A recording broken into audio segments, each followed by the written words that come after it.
Chapter 21. Prince Bentrick's 10-year-old son, Count Stephen of Ravery, wore the uniform of an ensign of the Royal Navy.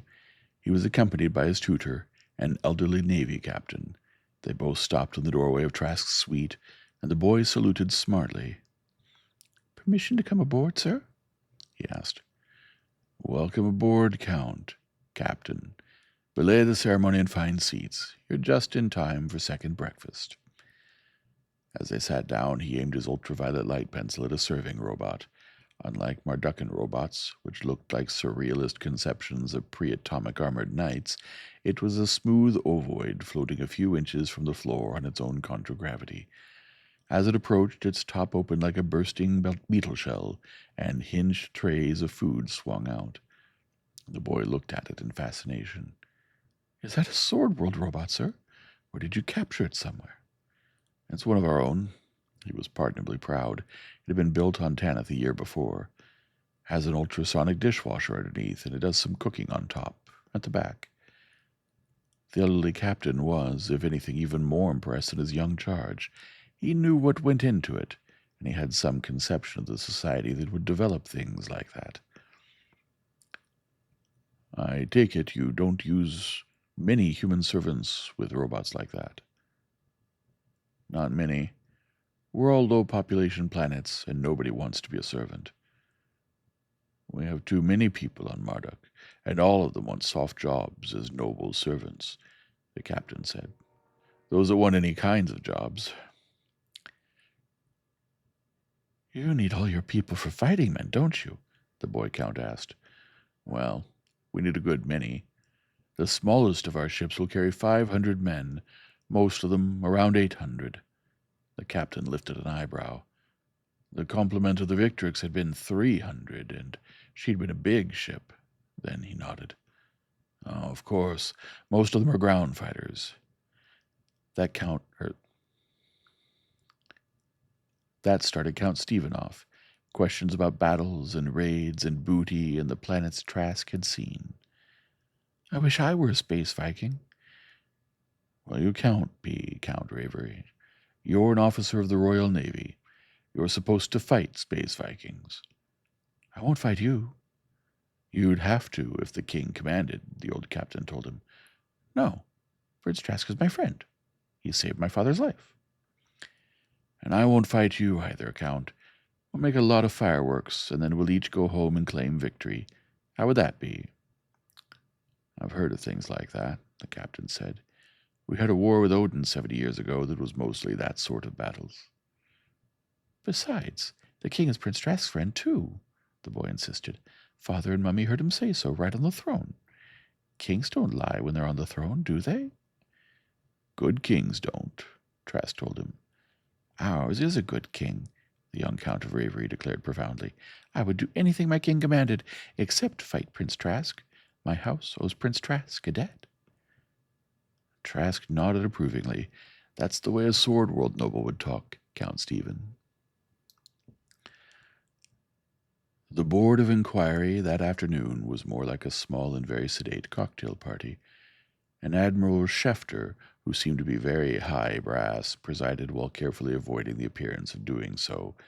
Alvin Carford and Von Larch and Patrick Morland were there from the Nemesis, and Bentrick and several of the officers from the Victrix, and there were a couple of naval intelligence officers and somebody from operational planning, and from ship construction and research and development. They chatted pleasantly and in a deceptively random manner for a while. Then Schefter said, "Well, there's no blame or censure of any sort for the way Commodore Prince Bentrick was surprised. That couldn't have been avoided at the time." He looked at the research and development officer.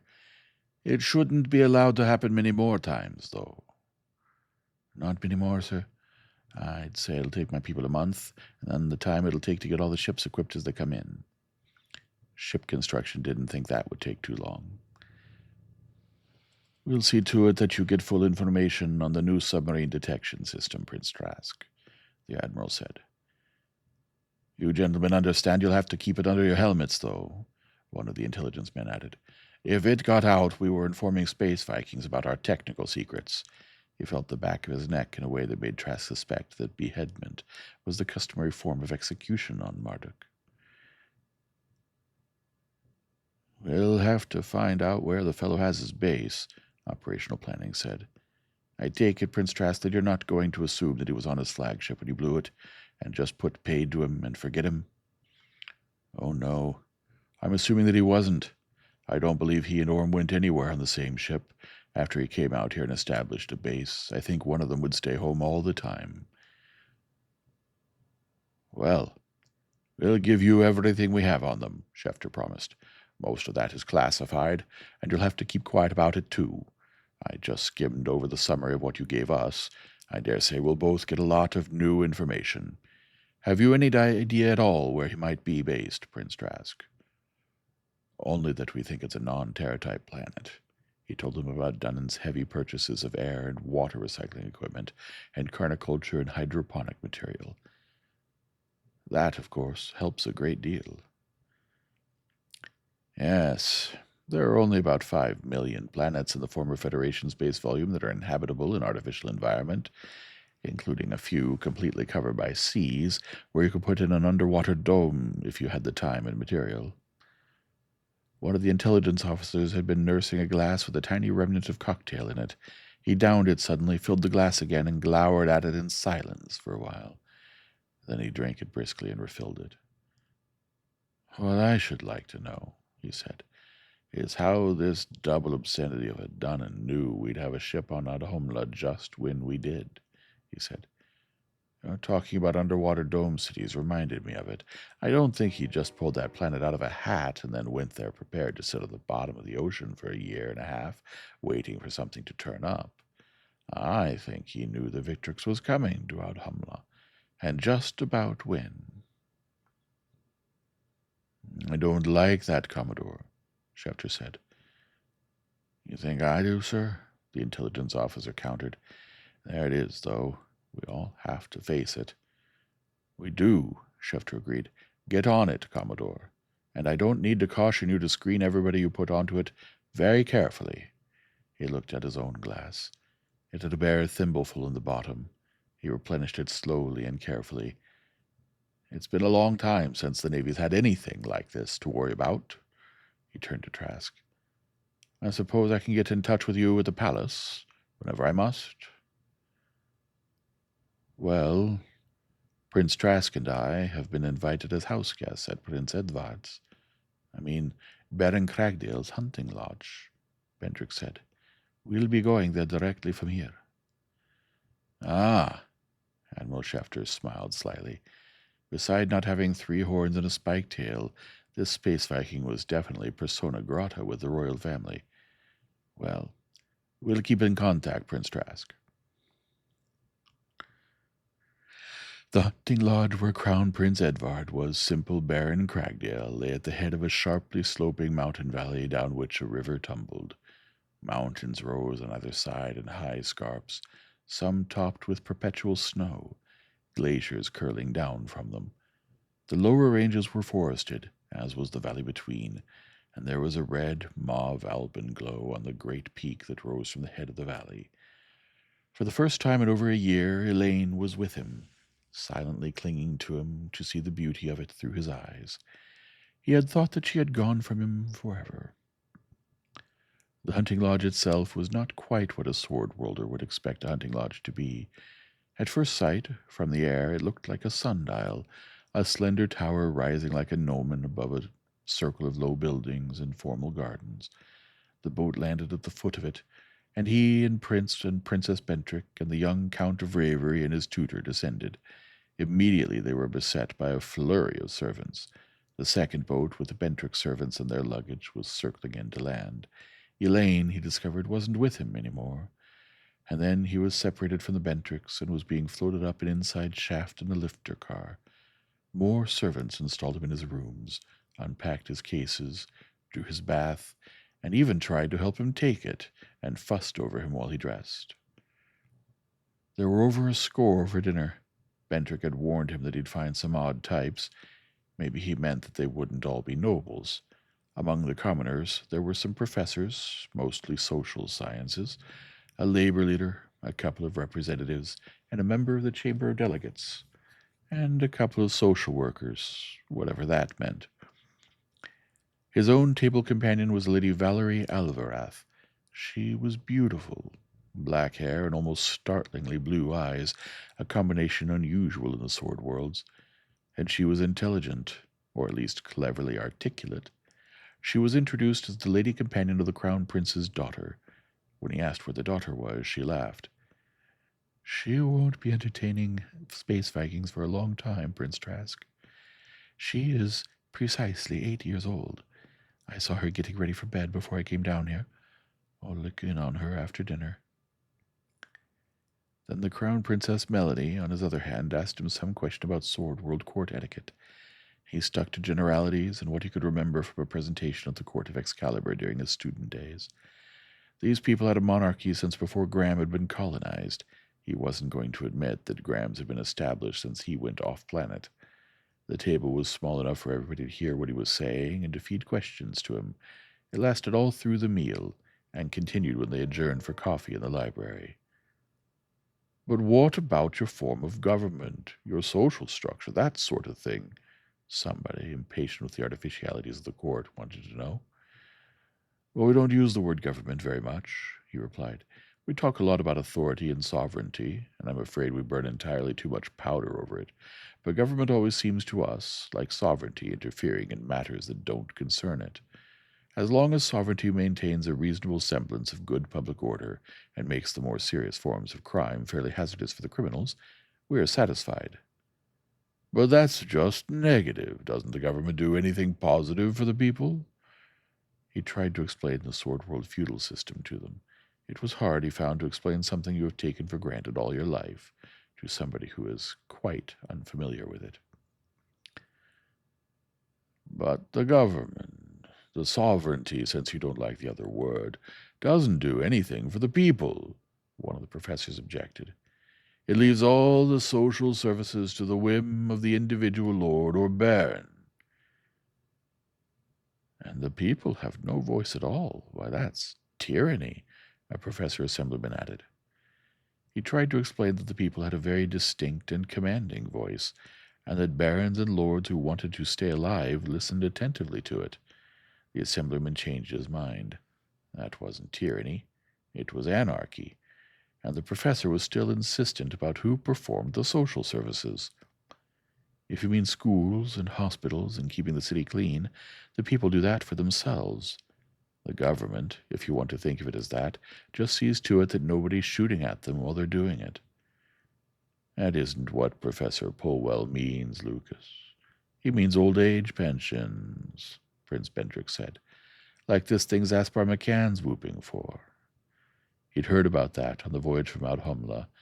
Every person on Marduk would be retired on an adequate pension after 30 years regular employment, or at the age of 60. When he had wanted to know where the money would come from, he had been told that there would be a sales tax, and that the pensions must all be spent within 30 days, which would stimulate business, and the increased business would provide tax money to pay the pensions. "We have a joke about 3 Gilgameshers space-wrecked on an uninhabited planet," he said. 10 years later, when they were rescued, all 3 were immensely wealthy from trading hats with each other. That's about the way this thing will work. One of the lady social workers bristled. It wasn't right to make derogatory jokes about racial groups. One of the professors harumphed.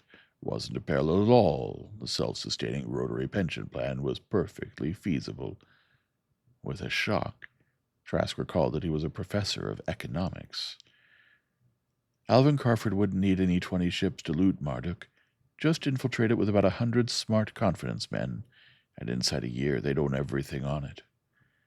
That started them all off on Zaspar McCann, though. Some of them had thought he had a few good ideas, but was damaging his own case by extremism. One of the wealthier nobles said that he was a reproach to the ruling class. It was their fault that people like McCann could gain a following. One old gentleman said that maybe the Gilgameshers were to blame themselves for some of the animosity toward them. He was immediately set upon by all the others and verbally torn to pieces, on the spot. Trask didn't feel it proper to quote Goodman McKill to this crowd. He took the responsibility upon himself for saying, From what I've heard of him, I think he's the most serious threat to civilized society on Marduk. They didn't call him crazy. After all, he was a guest.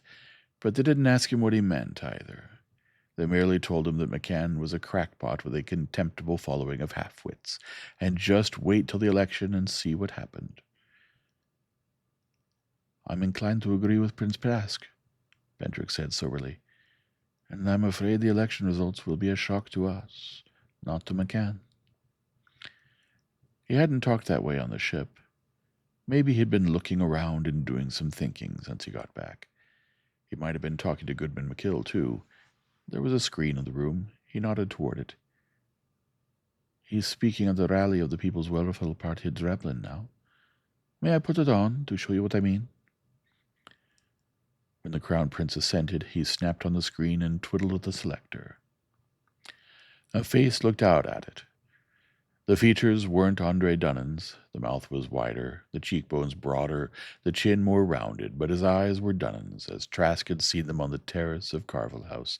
Mad eyes. His high-pitched voice screamed, "Our beloved sovereign is a prisoner. He's surrounded by traitors. The ministries are full of them. They're all traitors, the bloodthirsty reactionaries of the falsely so-called Crown Loyalist Party, the grasping conspiracy of the interstellar bankers, the dirty Gilgameshers. They're all leagued together in an unholy conspiracy. And now this space Viking, this bloody-handed monster from the Sword Worlds—" "Shut the horrible man off," somebody was yelling, in competition with the hypnotic scream of the speaker. The trouble was, they couldn't. They could turn off the screen, but Zaspar McCann would go on screaming, and millions all over the planet would still hear him. Bendrick twiddled the selector. The voice stuttered briefly, and then came echoing out of the speaker, but this time the pickup was somewhere several hundred feet above a great open park. It was densely packed with people, most of them wearing clothes a farm tramp on Graham wouldn't be found dead in. But here and there among them were blocks of men in what was almost, but not quite, military uniform, each with a short and thick swagger stick with a knobbed head. Across the park in the distance, the head and shoulders of Zaspar McCann loomed 100 feet high in a huge screen.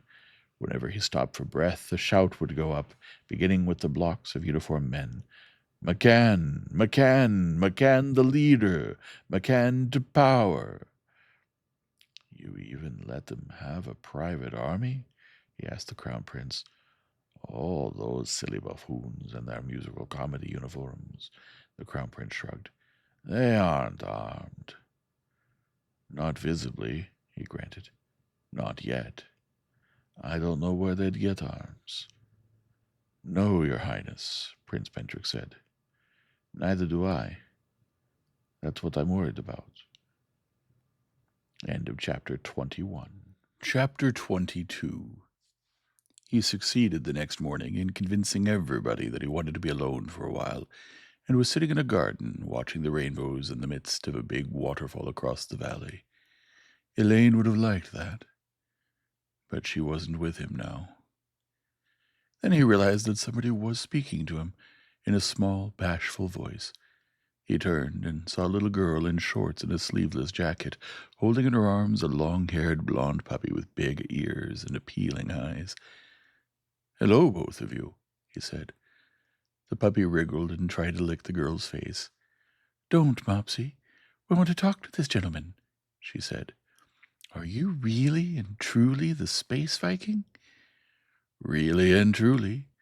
And who are you two?" "I'm Myrna, and this is Mopsy." "Hello, Myrna." "Hello, Mopsy." Hearing his name, the puppy wriggled again and dropped from the child's arms. After a brief hesitation, he came over and jumped onto Trask's lap, licking his face. While he petted the dog, the girl came over and sat on the bench beside him. "Mopsy likes you," she said. After a moment she added, "I like you too." "And I like you," he said. "Would you want to be my girl? You know, a space Viking has to have a girl on every planet. How would you like to be my girl on Marduk?" Myrna thought that over carefully. "I'd like to, but I couldn't. You see, I'm going to have to be queen someday. Oh? Yes. Grandpa is king now, and when he's through being king, Papa will have to be king. And then when he's through being king, I can't be king because I'm a girl, so I'll have to be queen. And I can't be anybody's girl because I'm going to have to marry somebody I don't know for reasons of state. She thought some more and lowered her voice. I'll tell you a secret. I am a queen now. Oh, you are? She nodded. We are queen in our own right of our royal bedroom, our royal playroom, and our royal bathroom, and Mopsy is our faithful subject. Is your majesty absolute ruler of these domains? No, she said disgustedly. We must at all times defer to our royal ministers, just like Grandpa has to. That means I have to do just what they tell me to. That's Lady Valerie, and Margot, and Dame Eunice, and Sir Thomas. But Grandpa says they are good and wise ministers. Are you really a prince? I didn't know space Vikings were princes. Well, my king says I am, and I am ruler of my planet. And I'll tell you a secret, I don't have to do what anybody tells me. Gee, are you a tyrant? You're awfully big and strong. I'll bet you've slain just hundreds of cruel and wicked enemies. Thousands, your majesty. He wished that weren't literally true. He didn't know how many of them had been little girls like Myrna and little dogs like Mopsy. He found that he was holding both of them tightly. The girl was saying, But you feel bad about it. These children must be telepaths. A space Viking who is also a prince must do many things he doesn't want to do. I know. So does a queen. I hope Grandpa and Papa don't get through being king for just years and years. She looked over her shoulder. Oh. And now I suppose I've got to do something else I don't want to. Lessons, I bet. He followed her eyes. The girl who had been his dinner companion was approaching. She wore a wide sunshade hat and a gown that trailed filmy gauze like sunset-colored mist. There was another woman in the garb of an upper servant with her. Lady Valerie and who else? He whispered. Margot. She's my nurse. She's awful strict, but she's nice. Prince Trask, has Her Highness been bothering you? Lady Valerie asked. Oh, far from it. He rose, still holding the funny little dog. But you should say, Her Majesty. She has informed me that she is sovereign of 3 princely domains and of 1 dear, loving subject. He gave the subject back to the sovereign. You should not have told Prince Trask that, Lady Valerie chided. When your Majesty is outside her domains, your Majesty must remain incognito. Now your Majesty must go with the Minister of the Bedchamber. The Minister of Education awaits an audience. Arithmetic, I bet. Well, goodbye, Prince Trask. I hope I can see you again. Say goodbye, Mopsy. She went away with her nurse, the little dog looking back over her shoulder.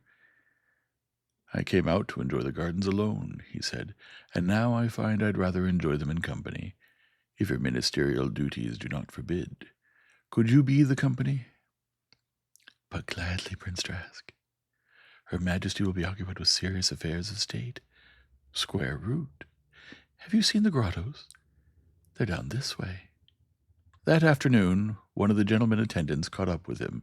Baron Cragdale would be gratified if Prince Trask could find time to talk with him privately. Before they had talked more than a few minutes, however, Baron Cragdale abruptly became Crown Prince Edvard. Prince Trask, Admiral Schefter tells me that you and he are having informal discussions about cooperation against this mutual enemy of ours, Dunnan. This is fine. It has my approval and the approval of Prince Vandervant, the Prime Minister, and, I might add, that of Goodman MacKill. I think it ought to go further, though. A formal treaty between Tanith and Marduk would be greatly to the advantage of both. I'd be inclined to think so, Prince Edvard. But aren't you proposing marriage on rather short acquaintance? It's only been 50 hours since the Nemesis orbited in here. Well, we know a bit about you and your planet beforehand. There's a large Gilgamesher colony here. You have a few on Tanith, haven't you? Well, anything one Gilgamesher knows, they all find out, and ours are cooperative with naval intelligence. That would be why Andre Dunnan was having no dealings with Gilgameshers. It would also be what Zaspar McCann meant when he ranted about the Gilgamesh interstellar conspiracy. I can see where an arrangement like that would be mutually advantageous. I'd be quite in favor of it. Cooperation against Dunnan, of course, and reciprocal trade rights on each other's trade planets, and direct trade between Marduk and Tanith. And Beowulf and Amaterasu would come into it, too. Does this also have the approval of the Prime Minister and the King? Goodman McKill's in favor of it. There's a distinction between him and the King, as you'll have noticed. The King can't be in favor of anything till the Assembly or the Chancellor express an opinion. Prince Vandervant favors it personally. As Prime Minister, he is reserving his opinion. We'll have to get the support of the Crown Loyalist Party before he can take an unequivocal position. Well, Baron Cragsdale, speaking as Baron Trask of Traskin, suppose we just work out a rough outline of what this treaty ought to be, and then consult, unofficially, with a few people whom you can trust, and see what can be done about presenting it to the proper government officials. The Prime Minister came to Cragdale that evening, heavily incognito and accompanied by several leaders of the Crown Loyalist Party. In principle, they all favored a treaty with Tanith. Politically, they had doubts. Not before the election, too controversial a subject. Controversial, it appeared, was the dirtiest dirty name anything could be called on Marduk. It would alienate the labor vote. They'd think increased imports would threaten employment in Mardukan industries. Some of the interstellar trading companies would like a chance at the Tanith planets. Others would resent Tanith ships being given access to theirs. And Zaspar McCann's party were already shrieking protests about the Nemesis being repaired by the Royal Navy. And a couple of protesters who inclined toward McCann had introduced a resolution calling for the court-martial of Prince Bentrick and an investigation of the loyalty of Admiral Schefter. And somebody else, probably a stooge of McCann's, was claiming that Bentrick had sold the Victrix to the Space Vikings, and that the films of the Battle of Atahomla were fakes, photographed in miniature at the Navy base moon. Admiral Schefter, when Trask flew in to see him the next day, was contemptuous about this last. Ignore the whole bloody thing. We get something like that before every general election. On this planet, you can always kick the Gilgameshers and the armed forces with impunity. Neither have votes, and neither can kick back. The whole thing will be forgotten the day after the election. It always is. That's if McCann doesn't win the election, Trask qualified. That's no matter who wins the election. They can't any of them get along without the Navy, and they bloody well know it. Trask wanted to know if intelligence had been getting anything. Not on how Dunnan found out the Victrix had been ordered out of Homla, no, Schefter said. There wasn't any secrecy about it. At least 1,000 people, from myself down to the shoeshine boys, could have known about it as soon as the order was taped. As for the list of ships you gave me, yes. One of them puts into this planet regularly. She spaced out from here only yesterday morning. The Honest Horse. Well, great Satan, haven't you done anything? I don't know if there's anything we can do. Oh, we're investigating, but you see, this ship first showed up here 4 years ago, commanded by some kind of neobarb, not a Gilgamesher, named Horace Sastroff. He claimed to be from Skathi. The locals there have a few ships. The Space Vikings had a base on Skathi about 100 or so years ago. Naturally, the ship had no papers. Tramp trading among the neobarbs. It might be years before you'd put it on a planet where they'd ever heard of ship's papers. The ship seemed to have been in bad shape, probably abandoned on Skathi as junk a century ago, and tinkered up by the locals. She was in here twice, according to the commercial shipping records, and the second time she was in too bad shape to be moved out, and Sastros couldn't pay to have her rebuilt, so she was libeled for spaceport charges and sold. Some one-lung trading company bought her and fixed her up a little. They were bankrupt in a year or so, and she was bought by another small company, Star Traders Limited, and they've been using her on a milk run to and from Gimli. They seem to be a legitimate outfit, but we're looking into them. We're looking for Sastroff, too, but we haven't been able to find him. If you have a ship out Gimli way, you might find out if anybody there knows anything about her. You may discover that she hasn't been going there at all. We might at that, Schefter agreed. We'll just find out. Everybody at Cragdale knew about the projected treaty with Tanith by the morning after Trask's first conversation with Prince Edvard on the subject. The queen of the royal bedroom, the royal playroom, and the royal bathroom was insisting that her domain should have a treaty with Tanith too. It was beginning to look to Trask as though that would be the only treaty he'd sign on Marduk, and he was having his doubts about that. "Do you think it would be wise?" he asked Lady Valerie Avarath. The Queen of Three Rooms and One Four-Footed Subject had already decreed that Lady Valerie should be the Space Viking Prince's girl on the planet of Marduk. If it got out, these people's welfare lunatics would pick it up and twist it into the evidence of some kind of a sinister plot. "Oh, I believe Her Majesty could sign a treaty with Prince Trask," Her Majesty's Prime Minister decided. "But it would have to be kept very secret." "Gee!" Myrna's eyes widened. "A real secret treaty, just like the wicked rulers of the old dictatorship." She hugged her subject ecstatically. "I'll bet Grandpa doesn't even have any secret treaties." In a few days, everybody on Marduk knew that a treaty with Tanith was being discussed. If they didn't, it was no fault of Zaspar McCann's party, who seemed to command a disconcertingly large number of telecast stations, and who drenched the ether with horror stories of space Viking atrocities and denunciations of carefully unnamed traitors surrounding the king and the crown prince who were about to betray Marduk to rapine and plunder. The League evidently did not come from Cragdale, for it was generally believed that Trask was still at the royal palace in Malverton. At least, that was where the mechanists were demonstrating against him. He watched such a demonstration by screen. The pickup was evidently on one of the landing stages of the palace, overlooking the wide park surrounding it. They were packed almost solid with people surging forward toward the thin cordon of police. The front of the mob looked like a checkerboard, a block in civilian dress, then a block in the curiously effeminate-looking uniforms of Zaspar McCann's People's Watchmen, then more in ordinary garb and more People's Watchmen.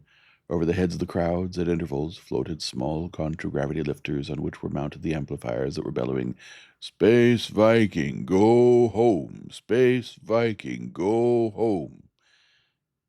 The police stood motionless at parade rest. The mob surged closer.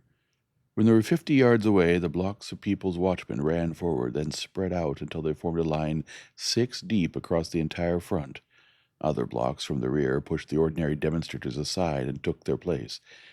Hating them more every second, Trask grudged approval of a smart and disciplined maneuver. How long, he wondered, had they been drilling in that sort of tactics? Without stopping, they continued their advance on the police, who had now shifted their stance. "Space Viking, go home! Space Viking, go home!" "Fire!" he heard himself yelling. "Don't let them get any closer. Fire now!" They had nothing to fire with. They had only truncheons, no better weapons than the knobbed swagger sticks of the People's Watchmen. They simply disappeared after a brief flurry of blows, and the McCann stormtroopers continued their advance. And that was that. The gates of the palace were shut. The mob behind a front of McCann People's Watchmen surged up to them and stopped. The loudspeakers bellowed on, reiterating their 4-word chant. "Those people were murdered," he said. "They were murdered by the man who ordered them out there unarmed." "That would be Count Nadenir, the Minister of Security," somebody said. "Then he's the one you ought to hang for it." "What else would you have done?" Crown Prince Edvard challenged. "Put up about 50 combat cars, drawn a deadline, and opened machine gun fire as soon as the mob crossed it, and kept on firing till the survivors turned tail and ran. Then sent out more cars and shot everybody wearing a People's Watchman uniform all over town. Inside 48 hours, there'd be no People's Welfare Party, and no Zaspar McCann either." The Crown Prince's face stiffened. "That may be the way you do things in the sword world, Prince Trask. It's not the way we do things here on Marduk. Our government does not propose to be guilty of shedding the blood of its people." He had it on the tip of his tongue to report that if they didn't, the people would end by shedding theirs. Instead, he said softly, "I'm sorry, Prince Edvard. You had a wonderful civilization here on Marduk. You could have made almost anything of it. But it's too late now. You've torn down the gates. The barbarians are in." End of Chapter 22. Chapter 23. The colored turbulence faded into the gray of hyperspace. 500 hours to Tanith. Gaunt Kirby was securing his control panel, happy to return to his music, and Van Larch would go back to his paints and brushes, and Alvin carvered to the working model of whatever it was he had left unfinished when the Nemesis had emerged at the end of the jump from Adhumla. Trask went to the index of the ship's library and punched for history, Old Terran. There was plenty of that, thanks to Otto Harkonnen. Then he punched for Hitler, Adolf. Harkonnen was right. Anything that could happen in a human society had already happened, in one form or another, somewhere and at some time. Hitler could help him understand Zaspar McCann. By the time the ship came out, with the yellow sun of Tanith in the middle of the screen, he knew a great deal about Hitler, occasionally referred to as Schicklgruber, and he understood with sorrow how the lights of civilization on Marduk were going out. Beside the Lamia, stripped of her dilligams and crammed with heavy armament and space detection instruments, the Space Scourge and the Queen Flavia were on off-planet watch. There were half a dozen other ships on orbit just above atmosphere, a Gilgamesher, one of the Graham Tanith freighters, a couple of free space Vikings, and a new and unfamiliar ship. When he asked the moon base who she was, he was told that she was the sun goddess Amaterasu.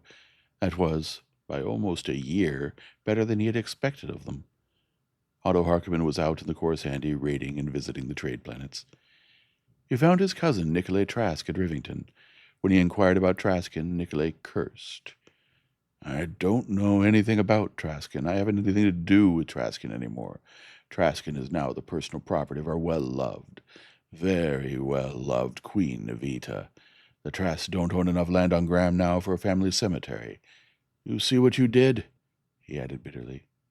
You needn't rub it in, Nikolai. If I'd stayed on Graham, I'd have helped put Angus on the throne, and it would have been about the same in the end. It could be a lot different, Nikolai said. You could bring your ships and men back to Graham and put yourself on the throne. No, I'll never go back to Graham. Tanith's my planet now. But I will renounce my allegiance to Angus. I can trade on Morglay or Joyeuse or Flamberge just as easily. You won't have to. You can trade with New Haven and Biglersport. Count Lionel and Duke Joris are both defying Angus. They've been refused to furnish him men. They've driven out his tax collectors. Those they haven't hanged, and they're building ships of their own. Angus is building ships too. I don't know whether he's going to use them to fight Biglersport and New Haven or attack you, but there's going to be a war before another year's out. The Good Hope and the Speedwell, he found, had gone back to Graham. They were commanded by men who had come into favor at the court of King Angus recently. The Black Star and the Queen Flavia, whose captain had contemptuously ignored an order from Graham to rechristen her Queen Evita, had remained. They were his ships, not King Angus. The captain of the merchantman from Wardshaven, now on orbit, refused to take a cargo to New Haven. He had been chartered by King Angus, and would take orders from no one else. All right, Trask told him. This is your last voyage here. You bring that ship back under Angus of Wardshaven's charter, and we'll fire on her. Then he had the regalia he had worn in his last audiovisual to Angus dusted off. At first he had decided to proclaim himself King of Tanith. Lord Valpry, Baron Rathmore, and his cousin all advised against it. Just call yourself Prince of Tanith, Valpry said. The title won't make any difference in your authority here, and if you do lay claim to the throne of Graham, nobody can say you're a foreign king trying to annex the planet. He had no intention of doing anything of the kind, but Valpry was quite in earnest. So he sat on his throne as sovereign prince of Tanith and renounced his allegiance to Angus, Duke of Wardshaven, self-styled King of Graham. They sent it back on the otherwise empty freighter. Another copy went to the Count of New Haven, along with a cargo in the Sun Goddess, the first non-space Viking ship into Graham from the old Federation. 750 hours after the return of the Nemesis, the Coruscant II emerged from her last micro-jump, and immediately Harkonnen began hearing of the Battle of Valhalla and the destruction of the Yo-Yo and the Enterprise. At first, he merely reported a successful raiding voyage, from which he was bringing rich booty. Oddly variegated booty, it was remarked, when he began itemizing it. Why, yes, he replied. Second-hand booty. I raided Dagon for it. Dagon was a space Viking base planet, occupied by a character named Fedrig Baragon. A number of ships operated from it, including a couple commanded by Baragon's half-breed sons. Baragon's ships were raiding one of our planets, Harkonnen said. Ganpat. They looted a couple of cities, destroyed one, killed a lot of the locals. I found out about it from Captain Ravallo of the Black Star on Indra. He'd just been from Ganpat. Beowulf wasn't too far out of the way, so we put in there and found the Grendelsbane just ready to space out. The Grendelsbane was the second of Beowulf's ships, sister to the Viking's gift. So she joined us, and the three of us went to Dagon. We blew up one of Baragon's ships and put the other one down out of commission, and then we sacked his base. There was a Gilgamesher colony there. We didn't bother them. They'll tell what we did, and why. That should furnish Prince Victor of Sochi something to ponder, Trask said. Where are the other ships now? The Grendelsbane went back to Beowulf. She'll stop at Amaterasu to do a little trading on the way. The Black Star went to Sochi. Just a friendly visit to say hello to Prince Victor for you. Ravallo has a lot of audiovisuals we made during the Dagon operation. Then she's going to Jagannath to visit Nicky Gretham. Harkonnen approved his attitude and actions with regard to King Angus. We don't need to do business with the sword worlds at all. We have our own industries. We can produce what we need, and we can trade with Beowulf and Amaterasu, and with Sochi and Jagannath and Hoth, if we could make any sort of agreement with them. Everybody else agrees to let everybody else's trade planets alone. It's too bad you couldn't get some kind of an agreement with Marduk. Harkonnen regretted that for a few seconds, and then shrugged. Our grandchildren, if any, will probably be raiding Marduk. You think it'll be like that? Don't you? You were there. You saw what's happening. The barbarians are rising. They have a leader, and they're uniting. Every society rests on a barbarian base. The people who don't understand civilization and wouldn't like it if they did. The hitchhikers, the people who create nothing and who don't appreciate what others have created for them, and who think civilization is something that just exists, and that all they need to do is enjoy what they can understand of it. Luxuries, a high living standard, and easy work for high pay. Responsibilities? Phooey. What do they have a government for? Trask nodded. And now the hitchhikers think they know more about the car than the people who designed it, so they're going to grab the controls. Zaspar McCann says they can, and he's the leader. He poured a drink from a decanter that had been looted on Pushan. There was a planet where a republic had been overthrown in favor of a dictatorship 4 centuries ago, and the planetary dictatorship had fissioned into a dozen regional dictatorships, and now they were down to the peasant village and handcraft industry level. I don't understand it, though. I was reading about Hitler on the way home. I wouldn't be surprised if Zaspar McCann had been reading about Hitler, too. He's using all his tricks. But Hitler came to power in a country which had been impoverished by military defeat. Marduk hasn't fought a war in almost 2 generations, and that one was a farce. It wasn't the war that put Hitler into power. It was the fact that the ruling class of his nation, the people who kept running things, were discredited. The masses, the homemade barbarians, didn't have anybody to take their responsibilities for them. What they have on Marduk is a ruling class that has been discrediting itself, a ruling class that's ashamed of its privileges and shirks its duties, a ruling class that has begun to believe that the masses are just as good as they are, which they manifestly are not, and a ruling class that won't use force to maintain its position. And they have a democracy, and they are letting the enemies of democracy shelter themselves behind democratic safeguards.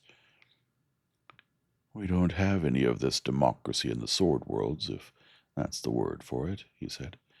And our ruling class aren't ashamed of their power, and our people aren't hitchhikers, and as long as they get decent treatment, they don't try to ruin things. And we're not doing so well.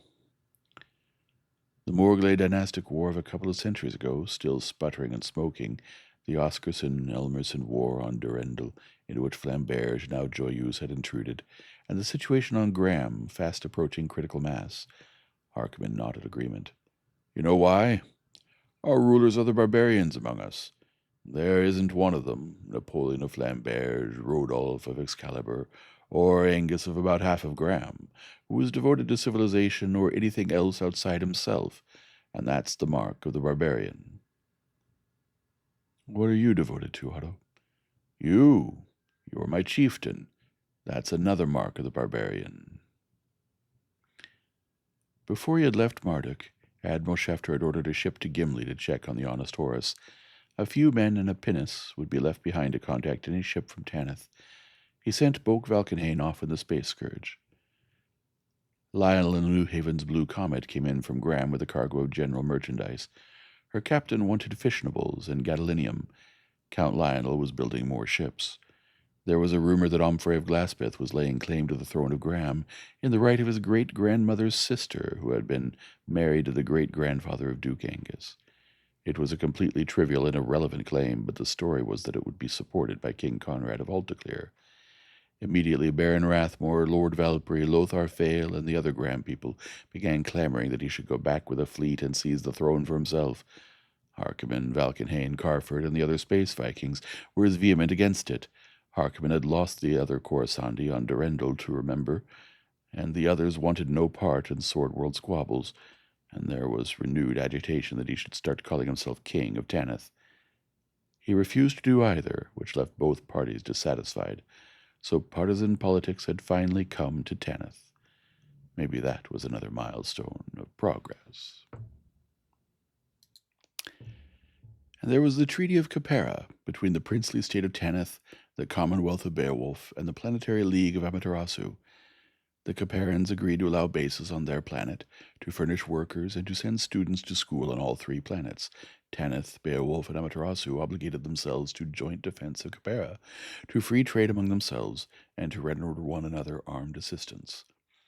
That was a milestone of progress, and no argument about it. The Space Scourge returned from Gimli, and Valkenhayn reported that nobody on the planet had ever seen or heard of the Honest Horus. They had found a Mardukan Navy ship's pinnace there, manned entirely by officers, some of them Navy intelligence. According to them, the investigation into the activities of that ship had come to an impasse. The ostensible owners claimed, and had papers to prove it, that they had chartered her to a private trader, and he claimed, and had papers to prove it, that he was a citizen of the Planetary Republic of Aton, and as soon as they began questioning him, he was rescued by the Atonian ambassador, who lodged a vehement protest with the Mardukan Foreign Ministry. Immediately, the People's Welfare Party had leaped into the incident and branded the investigation as an unwarranted persecution of a friendly power, at the instigation of corrupt tools of the Gilgamesh interstellar conspiracy. So that's it, Valkenhayn finished. It seems they're having an election, and they're afraid to antagonize anybody who might have a vote. So the Navy had to drop the investigation. Everybody on Marduk's scared of this McCann. You think there might be some tie-up between him and Dunnan? The idea's occurred to me. Have there been any more raids on Marduk trade planets since the Battle of Alhumla? A couple. The Bolide was on Alhumla a while ago. There were a couple of Mardukan ships there, and they had the Victrix fixed up enough to do some fighting. They ran the Bolide out. A study of the time between the destruction of the Enterprise and Yo-Yo and the appearance of the Bolide could give them a limiting radius around Alhumla. It did, 700 light-years, which also included Tanith. So he sent Harkonnen and the Coruscandi and Ravallo and the Black Star to visit the planets Marduk traded with, looking for Dunnan ships and exchanging information and assistance with the Royal Mardukan Navy. Almost at once he regretted it. The next Gilgamesher into orbit on Tanith brought a story that Prince Victor was collecting a fleet on Sochi. He sent warnings off to Amaterasu and Beowulf and Capera. A ship came in from Biglersport, a heavily armed chartered freighter.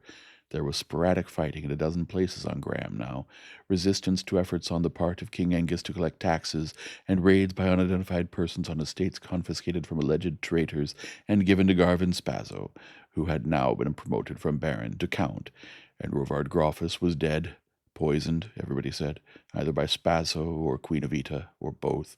Even with the threat from Sochi, some of the former Wardshaven nobles began talking about sending ships to Graham. Less than 1,000 hours after he had left, Ravallo was back in the Black Star. I went to Gimli, and I wasn't there 50 hours before a Mardukan Navy ship came in. They were glad to see me. It saved them sending off a pinnace for Tanith. They had news for you, and a couple of passengers. Passengers? Yes, you'll see who they are when they come down, and don't let anybody with side whiskers and buttoned-up coats see them, Ravallo said. What those people know gets all over the place before long. The visitors were Lucille, Princess Bentrick, and her son, the young Count of Ravery. They dined with Trask. Only Captain Ravallo was also present. I didn't want to leave my husband, and I didn't want to come here and impose myself and Stephen on you, Prince Trask, she began, but he insisted. We spent the whole voyage to Gimli concealed in the captain's quarters. Only a few of the officers knew we were aboard. McCann won the election, is that it? He asked. And Prince Bentrick doesn't want to risk you and Stephen being used as hostages? That's it, she said. He didn't really win the election, but he might as well have. Nobody has a majority of seats in the Chamber of Representatives, but he's formed a coalition with several of the splinter parties, and I'm ashamed to say that a number of Crown Loyalist members, crowd of disloyalists I call them, are voting with him now. They've coined some ridiculous phrase about the wave of the future, whatever that means. If you can't lick them, join them, Trask said. If you can't lick them, lick their boots, the Count of Ravery put in. My son is a trifle bitter, Princess Bentrick said. I must confess to a trace of bitterness, too. Well, that's the representatives, Trask said. What about the rest of the government? With the Splinter Party and the Disloyalist Party, they got a majority of seats and delegates. Most of them would have indignantly denied a month before having any connection with McCann, but 100 out of 120 are his supporters. McCann, of course, is Chancellor. And who is Prime Minister? He asked. Andre Dunnan. She looked slightly baffled for an instant, then said, Oh, no. The Prime Minister is Crown Prince Edvard. No, Baron Cragdale. That isn't a royal title, so by some kind of a fiction I can't pretend to understand, he is not Prime Minister as a member of the royal family. If you can't, the boy started. Stephen, I forbid you to say that about Baron Cragsdale. He believes very sincerely the election was an expression of the will of the people, and that it is his duty to bow to it. He wished Otto Harkonnen were there. He could probably name, without stopping for breath, 100 great nations that went down into rubble because their rulers believed that they should bow instead of rule, and couldn't bring themselves to shed the blood of their people. Edvard would have been a fine and admirable man as a little country baron. Where he was a disaster. He asked if the people's watchmen had dragged their guns out from under the bed and started carrying them in public yet. Oh, yes, you were quite right. They were armed all the time. Not just small arms, combat vehicles and heavy weapons. As soon as the new government was formed, they were given status as part of the planetary armed forces. They've taken over every police station on the planet. And the king? Oh, he carries on and shrugs and says, I just reign here. What else can he do? We've been whittling down and filching away the powers to the throne for the last 3 centuries. What is Prince Bentrick doing, and why did he think there was danger that you two would be used as hostages? He's going to fight, she said. Don't ask me how or what with. Maybe as a guerrilla in the mountains, I don't know. But if he can't lick them, he won't join them. I wanted to stay with him and help him. He told me I could help him best by placing myself and Stephen where he wouldn't worry about us. I wanted to stay, the boy said. I could have fought with him, but he said that I must take care of Mother, and if he were killed, I must be able to avenge him. You talk like a sword-worlder. I told you that once before. He hesitated, then turned again to Princess Bentrick. How's little Princess Myrna? He asked, and then, trying to be casual, added, and Lady Valerie. She seemed so clearly real and present to him, blue eyes and space-black hair, more real than Elaine had been to him for years. They're at Cragsdale. They'll be safe there, I hope. End of chapter 23. Chapter 24. Attempting to conceal the presence on Tanith of Prince Bentrick's wife and son was pushing caution beyond necessity. Admitted that the news would leak back to Marduk via Gilgamesh, it was over 700 light-years to the latter, and almost 1,000 from there to the former. Better that Princess Lucille should enjoy Rivington society such as it was, and escape for a moment, now and then, from anxiety about her husband. At 10, no, almost 12, it had been a year and a half since Trask left Marduk, the boy Count of Ravery was more easily diverted. At last he was among real space Vikings on a space Viking planet, and he was trying to be everywhere and see everything at once. No doubt he would be imagining himself a space Viking returning to Marduk with a vast armada to rescue his father and the king from Zaspar McCann. Trask was satisfied with that. As a host, he left much to be desired. He had his worries too, and all of them bore the same name, Prince Victor of Sochi. He went over with Manfred Rivoldo everything the captain of the Black Star could tell him. He had talked once with Victor. The Lord of Sochi had been coldly polite and non-committal. His subordinates had been frankly hostile. There had been 5 ships on orbit or landed at Victor's spaceport beside the usual Gilgameshers and itinerant traders, 2 of them Victor's own, and a big armed freighter had come in from Haltaclear as the Black Star was leaving. There was considerable activity at the shipyards and around the spaceport as though in preparation for something on a large scale. Sochi was 1,000 light years from Tanith. He rejected immediately the idea of launching a preventative attack. His ships might reach Sochi to find it undefended, and then return to find Tanith devastated. Things like that had happened in space war. The only thing to do was sit tight, defend Tanith when Victor attacked, and then counterattack if he had any ships left by that time. Prince Victor was probably reasoning in the same way. He had no time to think about Andre Dunnan, except now and then to wish that Otto Harkonnen would stop thinking about him and bring the Coruscant home. He needed that ship on Tanith, and the wits and courage of her commander. More news, Gilgamesh sources, came in from Sochi. There were only 2 ships, both armed merchantmen, on the planet. Prince Victor had spaced out with the rest an estimated 2,000 hours before the story reached him. That was twice as long as it would take the Sochi Armada to reach Tanith.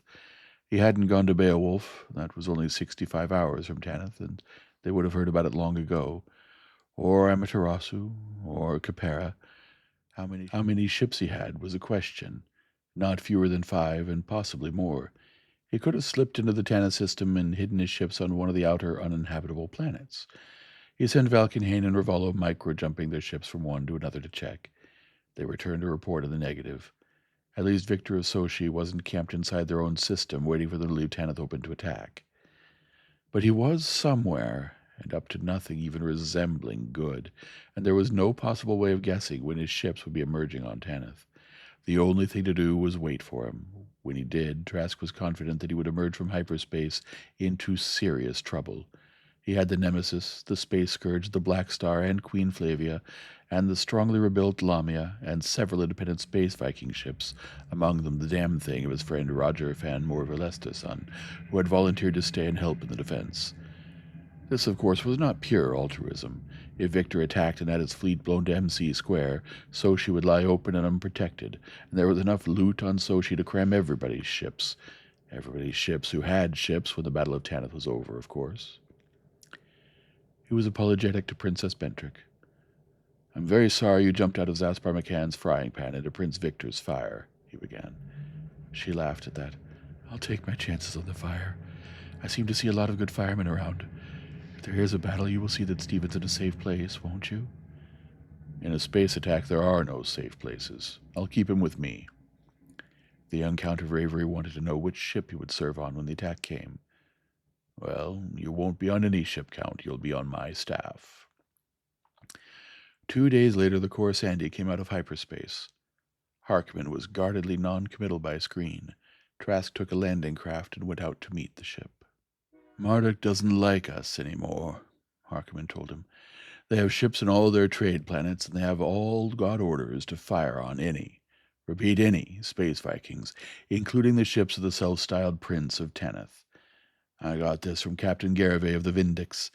After we were through talking, we fought a nice little ship-to-ship action for him to make films of. I don't think anybody could see anything wrong with it." "This order came from McCann?" "From the Admiral commanding. He isn't your friend Schefter. Schefter retired on account of, quote, ill health, unquote. He is now in a, quote, unhospital. He is now in a, quote, hospital, unquote." "Where's Prince Bentrick?" "Nobody knows. Charges of high treason were brought against him, and he just vanished. Gone underground, or secretly arrested and executed. Take your choice." He wondered just what he'd tell Princess Lucille and Count Stephen. They have ships on all the planets they trade with, 14 of them. That isn't to catch Dunnan, that's to disperse the Navy away from Marduk. They don't trust the Navy. Is Prince Edvard still Prime Minister? Yes, as of Gervais' last information. It seems McCann is behaving in a scrupulously legal manner, outside of making his people's watchman part of the armed forces, protesting his devotion to the king every time he opens his mouth. When will the fire be, I wonder? Huh? Oh, yes, you were reading up on Hitler. That I don't know. Probably happened by now. He just told Princess Lucille that her husband had gone into hiding. He couldn't be sure whether she was relieved or more worried. The boy was sure that he was doing something highly romantic and heroic.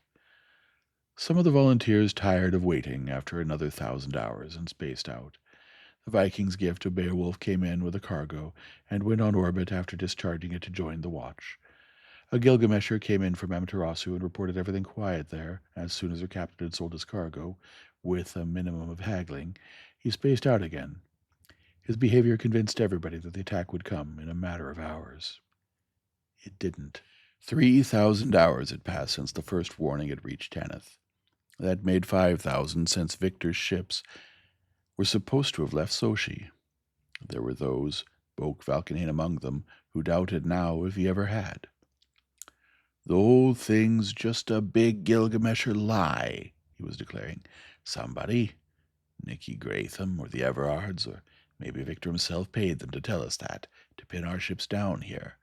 Or they made it up themselves so they could make hay on our trade planets. Let's go down to the ghetto and clean out the whole gang, somebody else took up. Anything one of them's in, they're all in together. Niflheim with that. Let's all space out for Sochi, Manfred Volla proposed. We have enough ships to lick them on Tanith. We have enough to lick them on their own planet.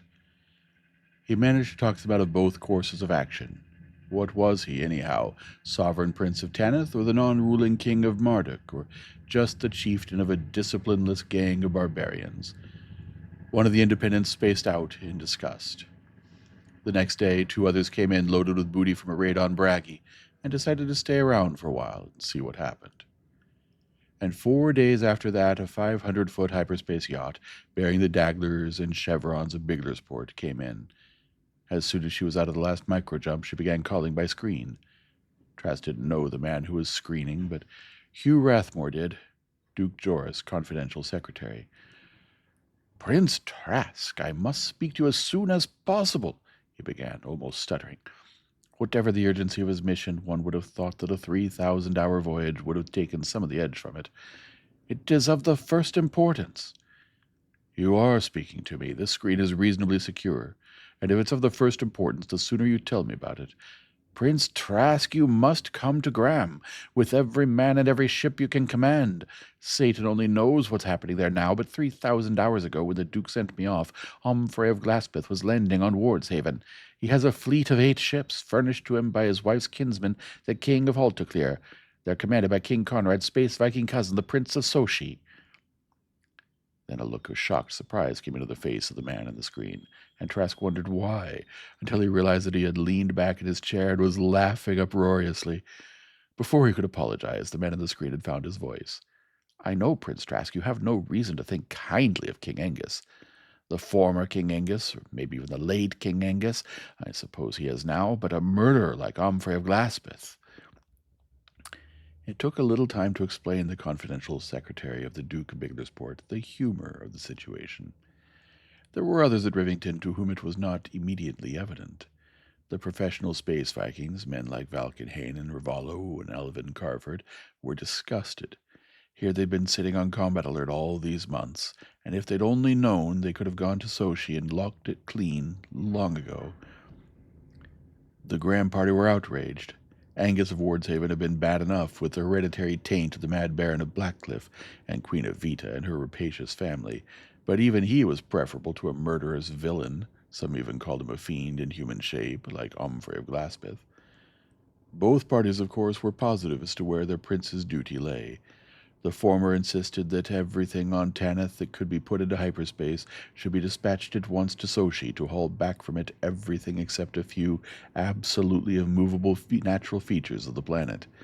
The latter clamored just as loudly and passionately that everybody on Tanith who could pull a trigger should be embarked at once on a crusade for the deliverance of Graham. "You don't want to do either, do you?" Harkonnen asked him when they were alone after the second day of acrimony. "Niflheim, no. This crowd that wants an attack on Sochi, you know what would happen if we did that." Harkonnen was silent, waiting for him to continue. "Inside a year, 4 or 5 of these small planet holders like Gratham and the Everards would combine against us and make a slag pile out of Tanith." Harkonnen nodded agreement. "Since we warned him the first time, Victor's kept his ships away from our planets. If we attacked Sochi now, without provocation, nobody'd know what to expect from us. People like Nicky Gratham and Tobin of Nergal and the Everards of Hoth get nervous around unpredictable dangers, and when they get nervous, they get trigger-happy." He puffed slowly on his pipe and then said, "Then you'll be going back to Graham." "That doesn't follow. Just because Valkenhayn and Orvalo and that crowd are wrong doesn't make Valkyrie and Rathmar and Fail right. You heard what I was telling those very people at Carville House the day I met you, and you've seen what's been happening on Graham since we came out here. A lot of the sword worlds are finished. They're half decivilized now. Civilization is alive and growing here on Tanith. I want to stay here and help it grow." "Look, Lucas," Harkonnen said, "you're Prince of Tanith, and I'm only the Admiral, but I'm telling you, you'll have to do something, or this whole setup of yours will fall apart. As it stands, you can attack Sochi, and the Back to Graham party would go along. Or you could decide on this crusade against Omfrey of Glaspeth, and the Raid Zoshidal Now party will go along. But if you let this go on much longer, you won't have influence over either party. And then I'll be finished, and in a few years Tanith will be finished." He rose and paced across the room and back. "Well, I won't raid Sochi. I told you why, and you agreed. And I won't spend the men and ships and wealth of Tanith in any Sword World dynastic squabble. Great Satan Otto, you were in the Durendal War. This is the same thing, and it'll go on for another half a century. And what will you do?" "I came out here after Andre Dunnan, didn't I?" he asked. "I'm afraid Ravalo and Valkyrie, or even Valkenhayn and Moreland, won't be as interested in Dunnan as you are." "Then I will interest them in him. Remember I was reading up on Hitler coming in from Marduk? I will tell them all a big lie, such a big lie that nobody will dare to disbelieve it." End of chapter 24.